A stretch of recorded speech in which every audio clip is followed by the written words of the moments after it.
যারা সত্যিকার অর্থে আমার নবী আপনার নবী কৌলখানাত নবী হুজুর পুরুষ সাল্লাল্লাহু তাআলা সাল্লামকে জান ও মালের চেয়ে বেশি ভালোবাসে, সেই ভালোবাসার একটা লক্ষণ হচ্ছে মা আয়েশা সিদ্দিকা থেকে একটা হাদিস বর্ণিত হচ্ছে মান আহবা শাইয়ান আকসারা মিন যিকরিহি, অর্থাৎ যে যারে ভালোবাসে সে তাকে সদা সর্বদাই বেশি বেশি স্মরণ করে, যে যারে ভালোবাসে সে তাকে বেশি বেশি স্মরণ করে। অতএব যারা রাসূলুল্লাহকে সাদিক অর্থে সত্যিকার অর্থে ভালোবাসে তারা আমার হুজুর পাক নবী সাল্লাল্লাহু আলাইহি সাল্লামকে 24 ঘন্টা স্মরণ করতেই হবে।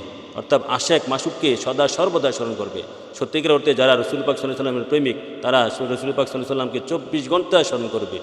যতই স্মরণ করবে ততই মজা লাগবে, যতই স্মরণ করবে ততই আরাম পাবে, মজা লাগবে, ততই শান্তি, ততই মুক্তি, ততই মজা।